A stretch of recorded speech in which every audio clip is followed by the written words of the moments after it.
How's it going, everyone, and welcome to Good and Bad. Now, we all know it's everyone's favorite time of the year, and with that comes our yearly servers for Minecraft, Ark, Rust, etc. So, I spent the last 2 months playing as many mod packs as I could, well, besides ones that I've already played a ton of, and I thought I'd put this little video together for you of what I think are the best Minecraft packs out there.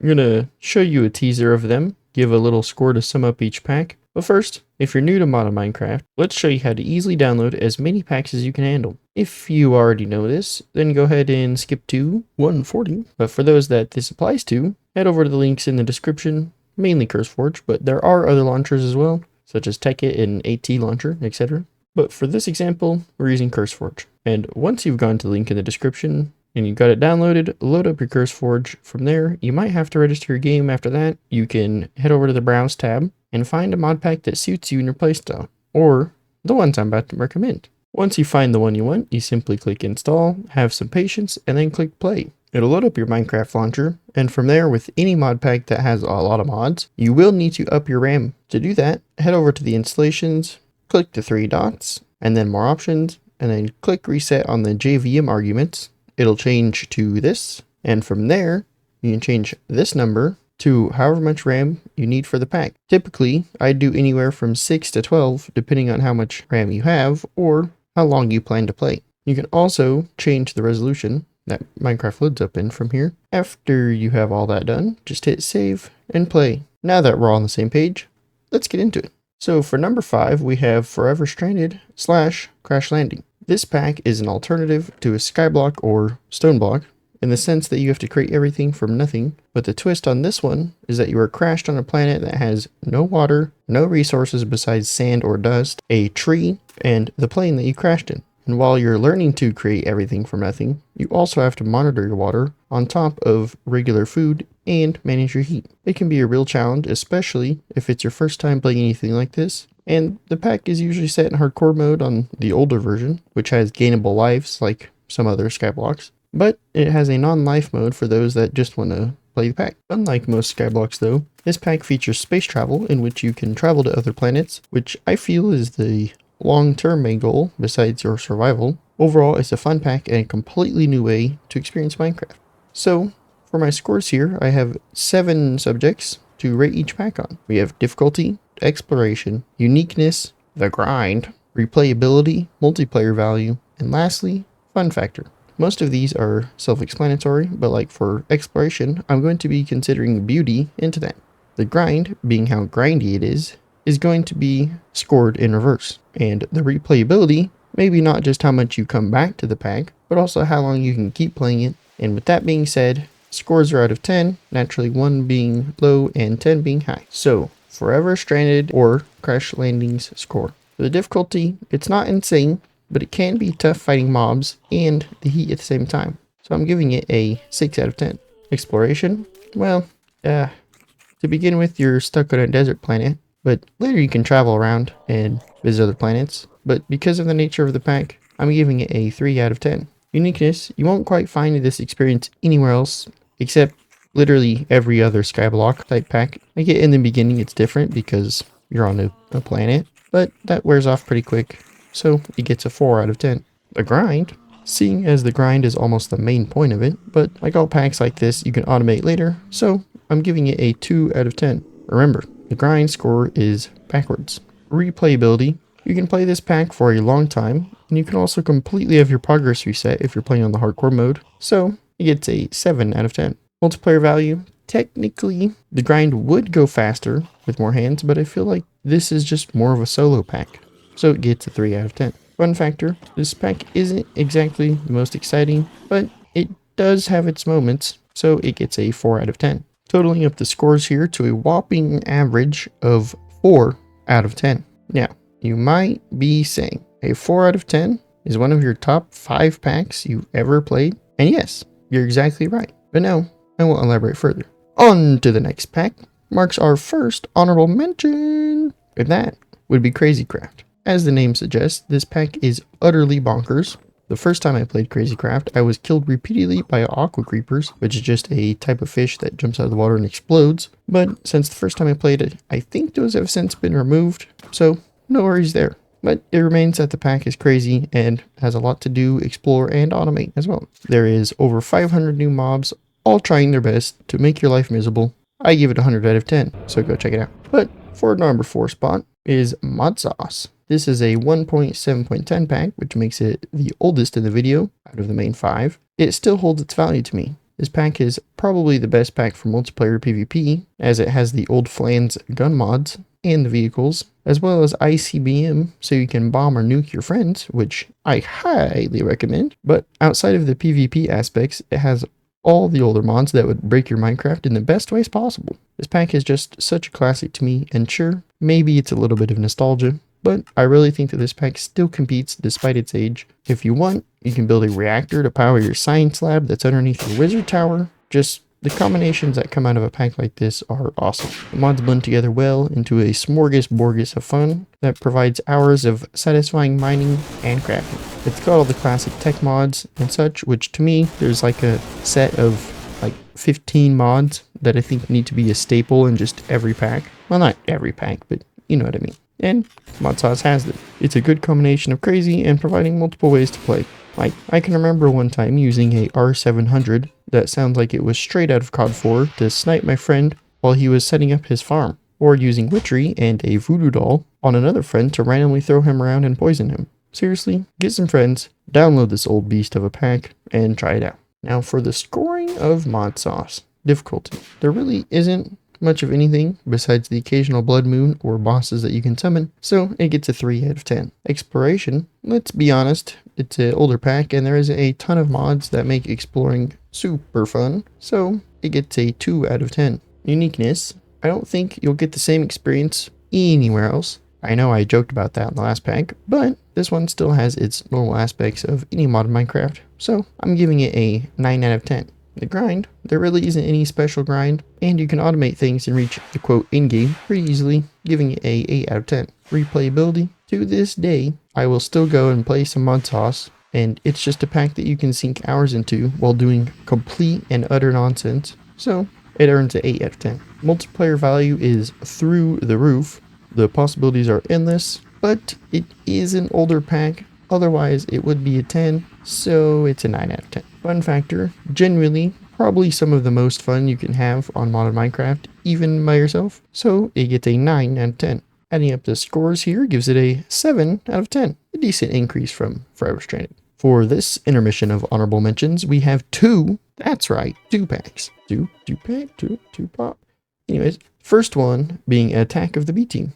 That pack, honestly, might be older than some of you watching this right now, and as you might be able to tell by now, I do like me some of the older packs. You might be familiar with this pack already from the pretty popular YouTube series from the guys who made it, but it's a great kitchen sink pack full of a variety of mods and exploration. Again, on the older side, but still, it's worth checking out. As for the second pack, it is Vault Hunters 3. On the complete opposite end, being this is a pretty new pack, and with it brings a new way of collecting resources and climbing your way through the mods by entering timed vaults that get harder as you get deeper into the pack. So if you're tired of mining for all your resources, give Vault Hunters a try.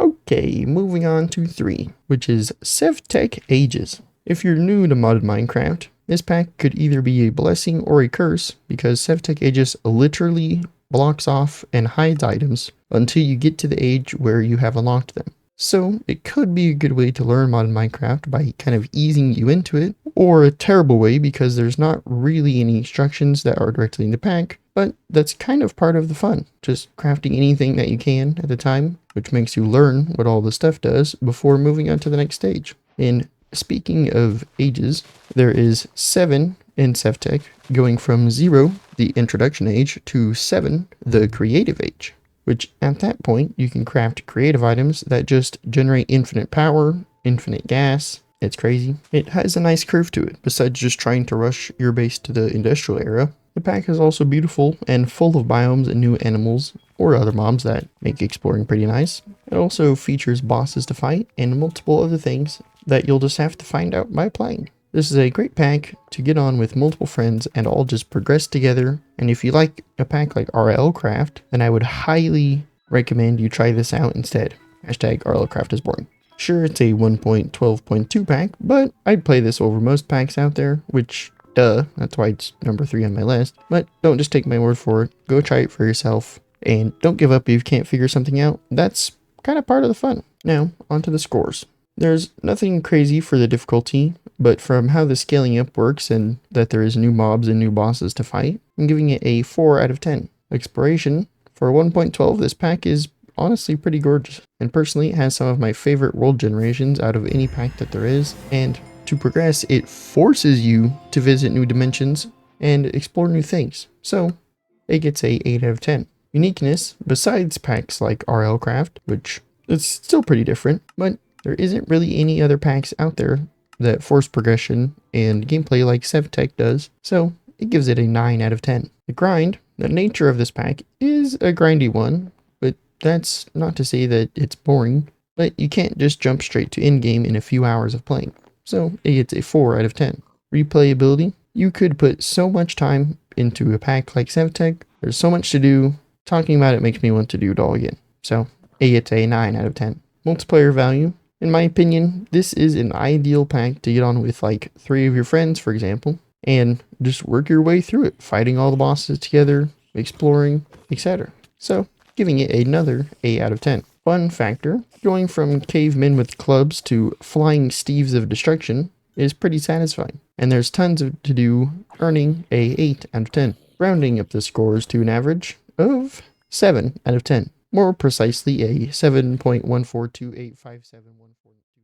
But no one cares about that. This honorable mention is sponsored by Prominence 2. Just kidding, but Prominence is a really fun fighty pack that actually uses a new way of combat. It has a good amount of quests and a storyline focusing around bosses invading different dimensions. The main focus is on the PvE combat and not so much industrializing your whole base, but that's not to say that it doesn't have a decent bit of tech and wizardry. There's also a lot of new mobs and even ones that you can tame and ride. That's right, you can have a mount off in this pack. Another great one to check out. In our number 2 spot is all the mods, which if you're any bit familiar with modded Minecraft, then you probably know about all the mods. This is a fan-freaking-tastic pack that has some brilliant built-in shaders with it that will entirely change your game. If you see the videos and you're like, wow, that guy's game looks crazy. This is a pack that can do that for you. The best things about the pack is the focus around their custom ores that add to the recipes and tools of most of the in-tier stuff in the pack. It just adds a different level of progression that other packs don't have, and how amazing the game looks, as well as their custom buildings for villages, etc.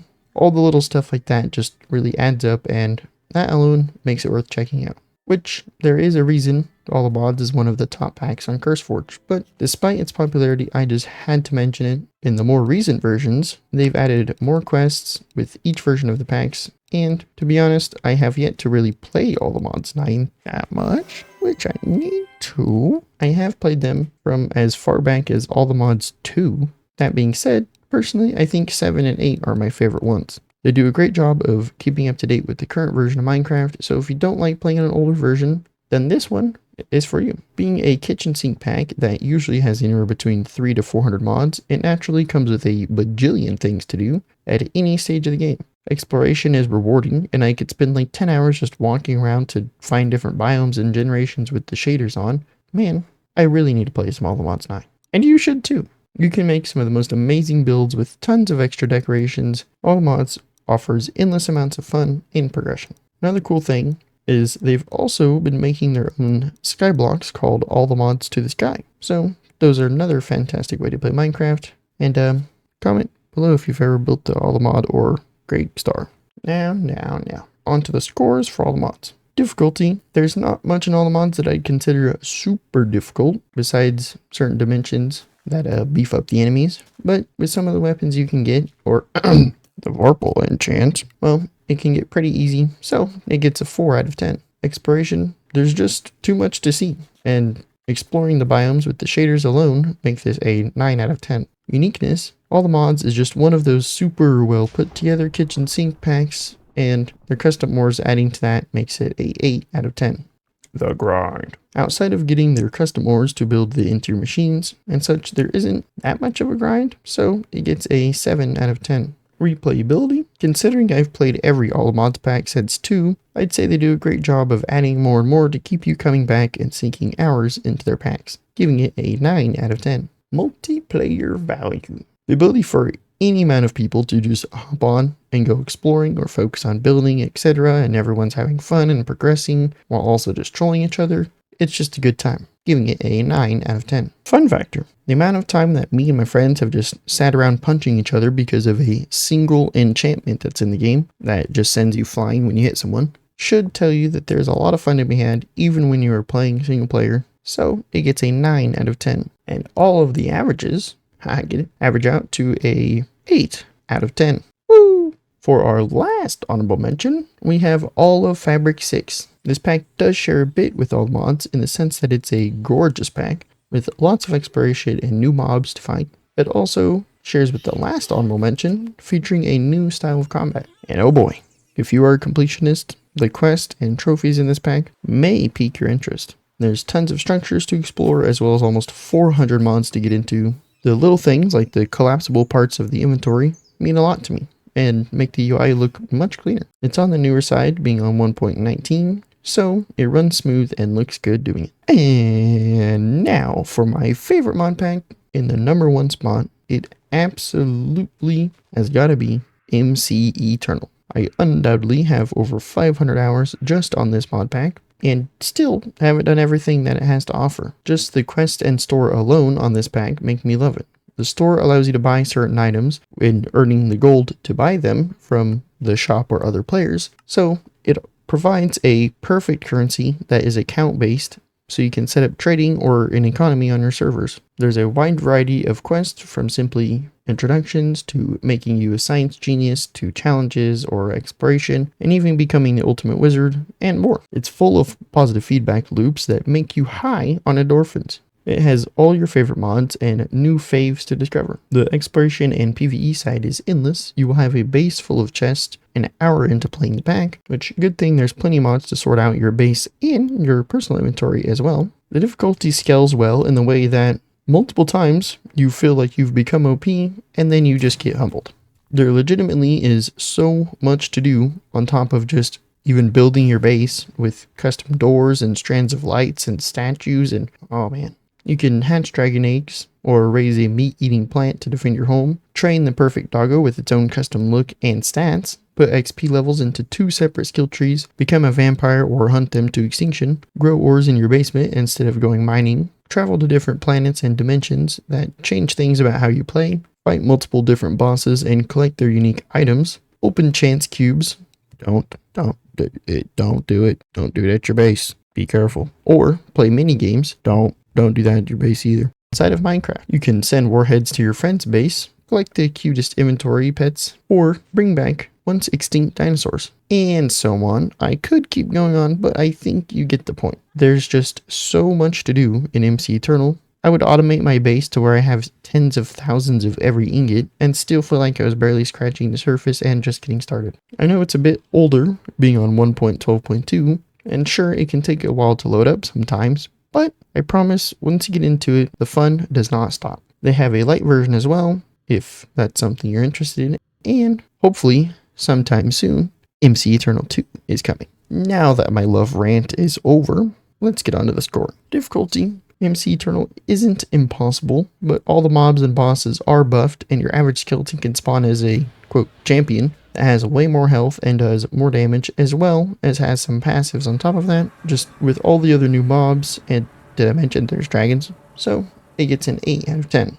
Exploration, it is incredibly easy to go 30,000 blocks from your base in every direction, in any of the dimensions, and is rewarding to do so. It does have a lot of biomes, but definitely isn't as beautiful as some of the other packs, so it's just a 9 out of 10. Uniqueness, the way this pack is set up and all their custom twists that they've added to the mods that other packs have, but they don't have the custom bits to them, and it makes MCE quite the unique experience. Like, have you ever flown around on a dragon wearing a mech suit following a nuke that you just launched at your buddy? No? Didn't think so. So, it gets a 10 out of 10. The grind. There is some custom grind added to the pack, like things being locked behind visiting dimensions, or normally pretty simple recipes having kind of crazy requirements. making this a 4 out of 10. Replayability, I think my 500 plus hours should speak for itself. And how every time I start playing modded Minecraft, I'm like, man, it doesn't have this like MC Eternal does. It just makes me want to play MC Eternal. That should tell you that it's an easy 10 out of 10. Multiplayer value. The possibilities from just the store, the vampire factions, the crazy items and mobs to show off, to clearing dungeons and boss fighting, you can hop on with 4 whatever of your friends and do an endless amount of content, making it a 10 out of 10. Fun factor, do I really need to say any more? Or at this point would it just kind of be annoying? 10 out of 10. Averaging out and rounding up those scores brings MC Eternal to a 9 out of 10. Seriously guys, honestly, I'm not just fanboying here. MC Eternal is pretty amazing. Go try it for yourself. Once you get past the initial loading in, the pack is older, blah blah blah. It really is a lot of fun. And that just about does it for us. I hope you enjoy my choices and have fun playing them. If I didn't cover your favorite packs, please tell me what it is below. I tried to pick out different playstyles while still showing my favorite packs and not just have 5 kitchen sink packs to show you, but that is a lot of what modded Minecraft is for the most part, so there's a good few of them on here. But one of the main reasons for the packs in the number 1 and 2 spot is because of the teams behind them. They put an incredible amount of work into their packs as well as their communities, so go and join their discords. But all in all, shout out to all the mod and pack creators out there. Your work doesn't go unnoticed. Thanks for creating awesome, endless fun for us. Much love and Happy New Year to you all. Oh, and welcome to Good and Bad. I hope you stick around for all of our content coming out from our multiple channels we plan to create and meet all the people behind them. Good day and see you next time. Oh, you're still here? Well, there is one more pack you could try, but this one isn't like the others. Fear Nightfall will make you regret playing Minecraft. Make sure to have your brown underwear ready. It is a scary but fun pack to play with your friends, if you have any. This pack features new enemies and an extended day cycle to give you plenty of time to survive your first night. There's a small quest line and changes to the pack that add to the survival aspect. There's also stuff like the shaders and such that make this creepy pack oddly beautiful. Smile, Herobrine is coming. Bye.